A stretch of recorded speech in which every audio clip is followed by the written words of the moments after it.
Hello everyone, I hope you've had a great day so far and that you're doing well. For this video we'll be going through an unboxing and review of a bit of a blast from the early past, Studio Series Deluxe Class Dropkick, and this was the 22nd release within the Studio Series line. And this particular version of Dropkick was actually released apparently back in 2018. So, goes to show how long I've been trying to do this YouTube thing for. Because he's still in his box to this very day. For about another 5 minutes. So, going through just shy of half a dozen figures from the Transformers Bumblebee side of things. All the Decepticon Deluxes, not Deluxes, Voyagers have been done, bar Thrust. And I just have some of these Deluxes to now go through. So here we have, I almost dare say, an archaic fossil now, of Deluxe Dropkick. So this is one of two versions of Dropkick, similar to Shadow. There's the version that will be the aerial mode. So Dropkick was a helicopter, Shadow was a jet, and then obviously there's the versions where they have their more Earth-based land vehicle. So obviously a bit of a hint as to what will come through later on. But anyway, front of the box for Dropkick, back in the day when plastic was heavily a thing. But we do have a little image of Dropkick there as CGI. Does he look like how he was in the movie? I don't believe so, but triple changes obviously very fickle things to do. Side of the box, I will admit that particular look of his head does remind me of Barricade, more so in the later part of the movies, not the early part. Another shot of Dropkick, still very nice. Back of the box, 24 steps of conversion, robot mode, and his, I almost wanted to say Apache, but either way, alt mode. Does look quite nice. Interesting to see how it all comes together. Interesting how packaging has changed as well. So we do have a little blurb about the particular scene. Dropkick detects the signal of a high-level Autobot criminal, which was Bumblebee, and prepares to close in on his target. Alternatively, it could have been Cliff Jumper for a few minutes. And then we also have some of the other releases that came out in the line. We do have the Earth Mode Bumblebee, which I do not have in a box anymore. Well, he's in a crate, but he's not in an actual box anymore. And some of the other deluxes that came out. I don't know if I actually picked up these two back in the day because I was very dubious about the Studio Series line in its early days. That's the back. So, now that we've had a look at this very interesting looking box from back in the day, time to crack it open and have a better look at all the inclusions. And with Dropkick out of the packaging, that was definitely a fun little trip down memory lane. But anyway, what do we got? So we have two accessories. We do have a Dropkick who, he doesn't feel super frail, but I feel if I touch him too much, his body's just going to fall apart. His manual, and currently off screen, is the Scenic Background, which is actually a different Scenic Background. So it's more of a aerial dogfight type of background, and given that he's a deluxe, that is Dropkick in his, well, against his Scenic Backdrop. Definitely not too bad. As to whether an aerial scene works well with his actual robot mode, I think is a bit of a contentious point. I can understand why you would do it, but seems like it'd be more suitable for his alt mode. But anyway, that is Dropkick with his Scenic Background. I will admit, it is nice to actually have a different background for a change, as opposed to Cybertron falls over and over. So before we look at those, before we look at him, instruction manual, number 22, Dropkick.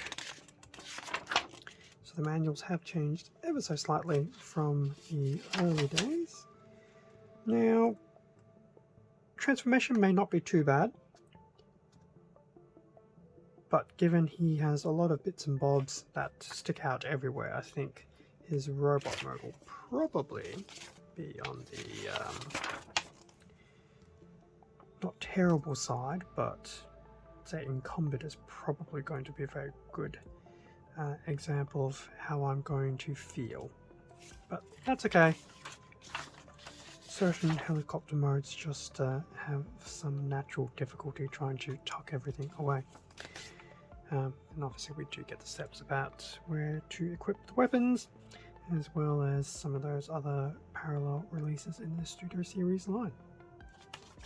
Very nice. So that's manual. Will I need it later? Most likely, yes. Now, Dropkick gets to have two of these, oops. Maybe I'll just do one at a time. Two of these little hand weapons, which is very nice. Pretty much exactly the same, it's just that they're mirror images of each other. So if I was to pop one into his hand, and pop one into the other hand, there we go, we have Dropkick sporting his two handguns. Definitely not too bad. I'm definitely feeling a little bit concerned about his robot mode, but that is okay. Hopefully we can get through this, and hopefully he is not a Rise of the Beast Deluxe class mainline Bumblebee, because boy did that set some new standards, or lack thereof. Anyway, that was his accessories. We will see these again in his alt mode, just in a slightly different style. Now, Dropkick. You do have some bits of loose bits on your back. It does worry me a little bit, as does everything else. So, front of Dropkick, one of his sides, his back, a lot of kibble, his other side, and if I can manage it, close up of his main torso and his head. So visually he does look interesting. It's hard to imagine that he's a triple changer. It does make me wonder if they would ever try and redo Dropkick in Shadow as actual proper triple changes. Maybe not Takara, Tommy and Hasbro, but I'm sure someone will. Very interesting look, to say the least. Color wise it's pretty uniform to the grey. Does have a lot of black to try and bring out some of the details, some of this nice darker blue as well, and just some minor little paint apps with some red, silver throughout, just to add on a bit more extra color. So color wise he actually doesn't look too bad. Everything's pretty complementary and all that, so visually not bad at all. Details definitely aren't too bad either. I will admit, just looking at him, he does look like he would have a delicate frame, but so far while holding him, he hasn't been too bad.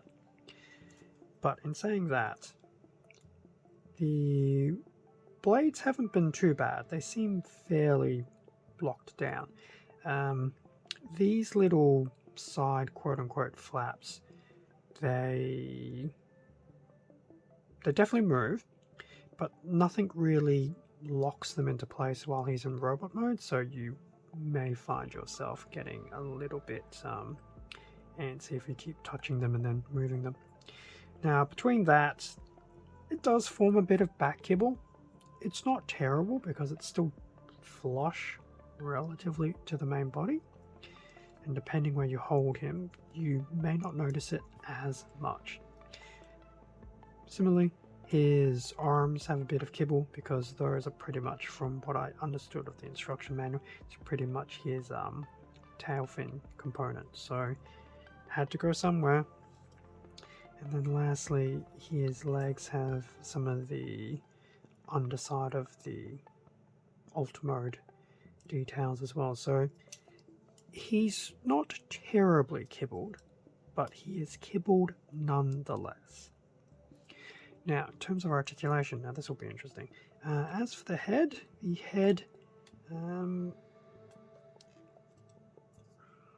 can kind of do a full 360, but just not in the same time, which is still pretty good, mainly because once you hit the back, it becomes a bit harder to move.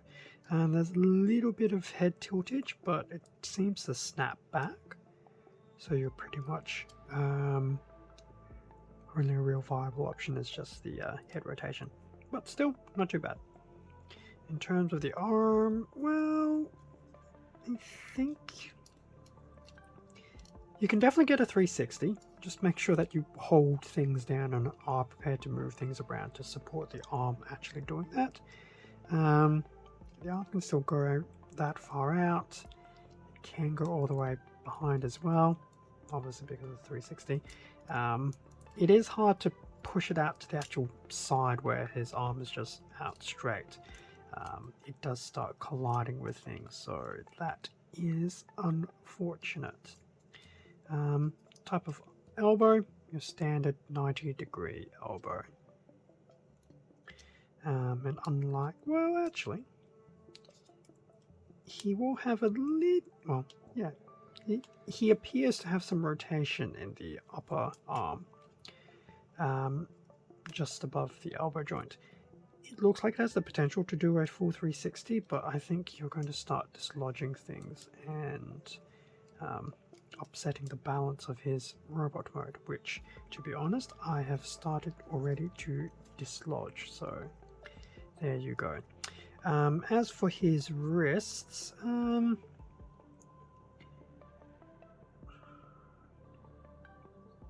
it's hard to argue that it's actual articulation, because that's definitely part of his transformation, because you can see the more you move the wrist, the more you're moving that. So definitely keep that in mind, that there's a little bit there, but it will become visually clunky very quickly.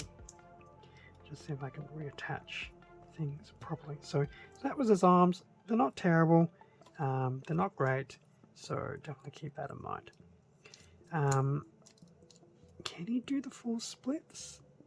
Yes, he can. He can definitely do the full splits. Leg will be able to go all the way out like that. Can go all the way to the back. Bearing in mind you will hit some of these blade fans. But that's okay. It's always nice to have that rotation in there.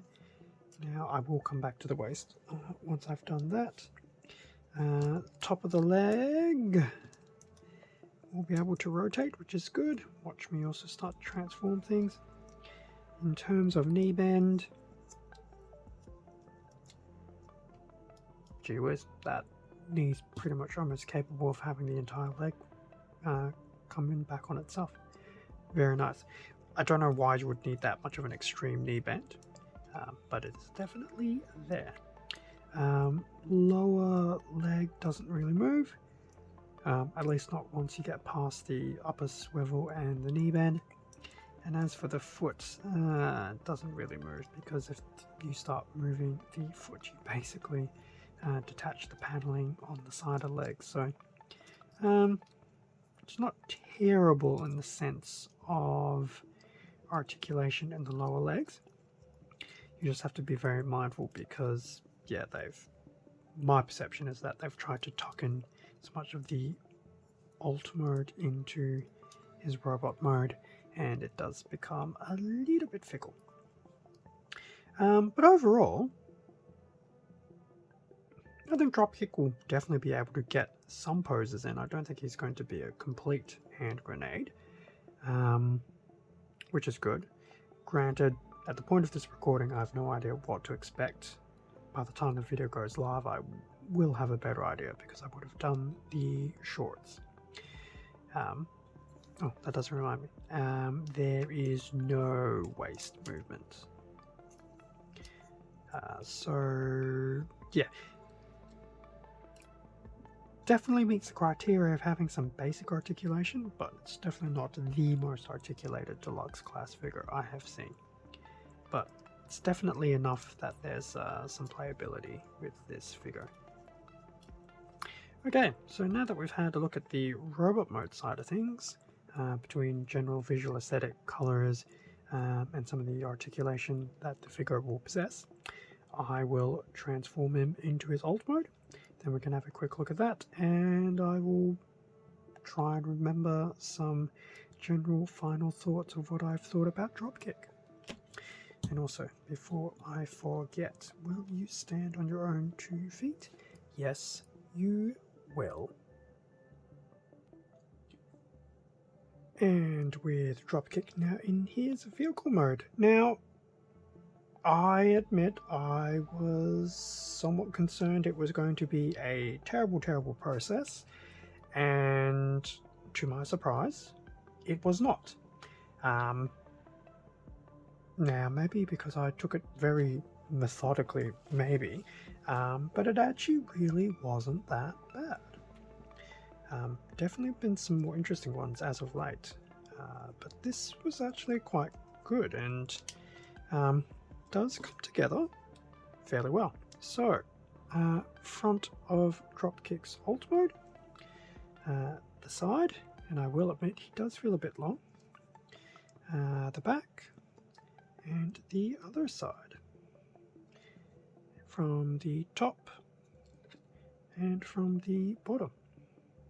And even from the bottom view, it's definitely not too bad at all. Hard to imagine something this thin actually has a solid robot mode. So colors are still the same. The Dropkick is still predominantly that grey, and we do have splashes of the blue and the black throughout. I mean, it's interesting, the black here on the tail end, those are his hands. Blue is still the blue, and at least in his vehicle mode, those little panels that I was complaining about in the robot mode, they do actually have a more secure home in his vehicle mode. Have this nice little gimmick of a front railgun. His accessories have now attached onto the sides and basically now form interesting little long-range missile pods. And surprisingly, when you do put him down, and I suspect it also helps because he has the missile pods on, he will actually stay fairly upright on his little ski thingy-mabobbies, whatever their fancy name is called. So overall, definitely not too bad. Articulation, so that rear little bit will spin. Now this is still quite stiff, but you can still use one finger to rotate that around. There's that little bit of movement here on that forward chain gun. And I mean, if you want it to be a bit pedantic, you do have some movement with how you position those rocket launchers. So pretty much the standard level of articulation for a helicopter-based alt mode. In fact, we have a little bit more movement here, but I think that's more part of transformation, not so much actual movement of weird thrusters. So overall, definitely not too bad. So just doing a bit of a recap, the transformation definitely wasn't too bad at all. It actually did feel quite refreshing, I think. The main point for that is just to, if you elect to use the manual, just go at it slowly and methodically. It actually does come together quite well. In terms of the actual look of the alt mode, the colors actually work quite well with it. Proportion wise, it actually does feel for the most part where it needs to be. I will admit he does still feel a touch on the thinner side, which is interesting because for a figure that looks that thin, that is also the same figure that has a somewhat not so thin robot mode. So overall, his alt mode isn't too bad. It actually does look quite good. So, put you over there, Dropkick. Bring back your manual. So, final thoughts. Starting with the robot mode. Now, I think the robot mode is a little bit more unforgiving because it has a lot of the kibble from the alt mode being stored somewhere. So it obviously presents as a bit of kibble on his back. His forearms have a little bit of kibbling that come out of it. His legs have a bit of kibbling. So his alt mode does not do his robot mode any justice, unfortunately.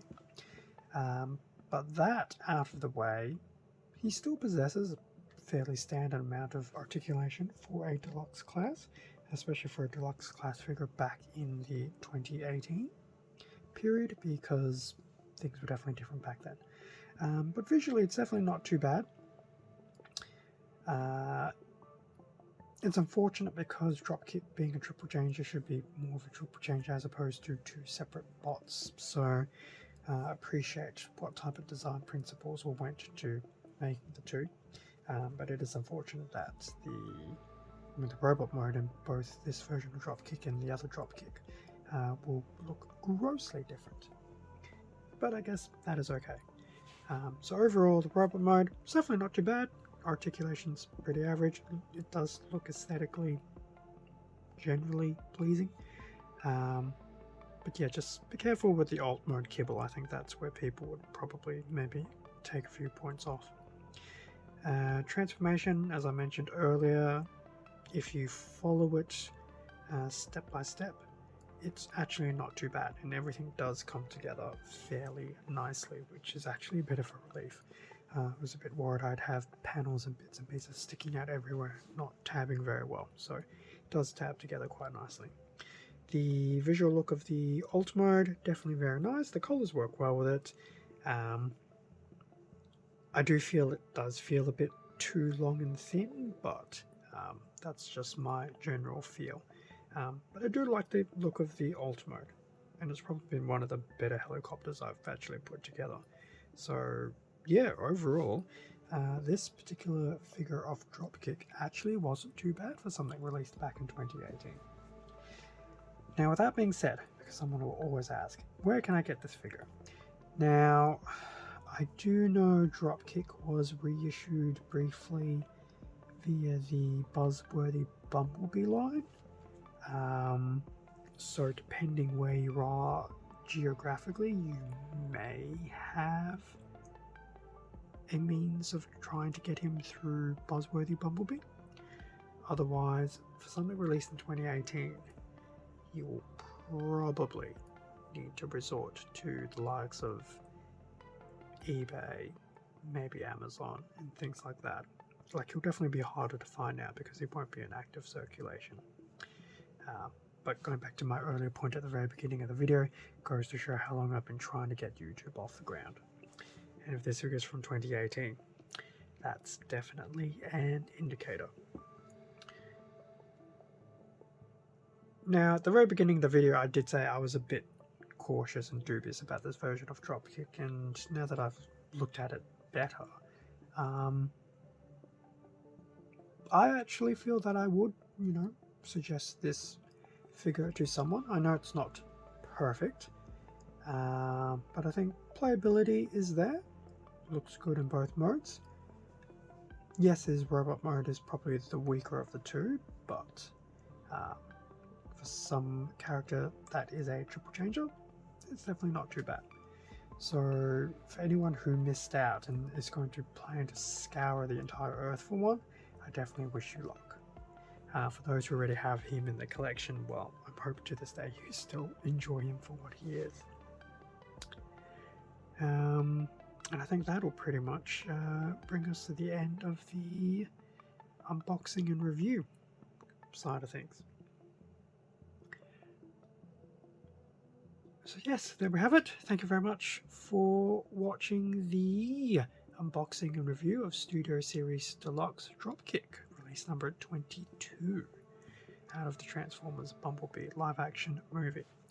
Now, with this version of Dropkick done, I do still have his vehicle, well, his other vehicle mode as well as the two versions of Shatter. So that will definitely be at least another 3 weeks of Transformers Bumblebee, and then getting very dangerously close to wrapping that up. It's going to happen eventually, that's okay, and potentially by the time that wraps up it'll be, at least in Australia, time for Rise of the Beasts. Thank you very much for watching this unboxing and review video. Feel free to leave a like, comment, subscribe if you enjoyed the content. All of this does help support the channel, and I do greatly appreciate it.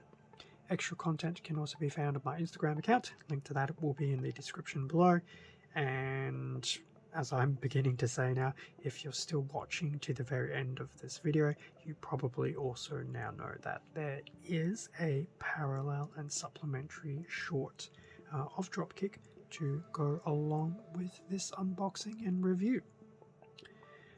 With that being all said, stay safe and take care, and I will catch you all in potentially next week's Transformers Bumblebee unboxing and review video. I might see you in some of the Rise of the Beasts content I'm still trying to finish pumping out, or I will see you on some piece of content somewhere else on the channel. Until the next time, take it easy.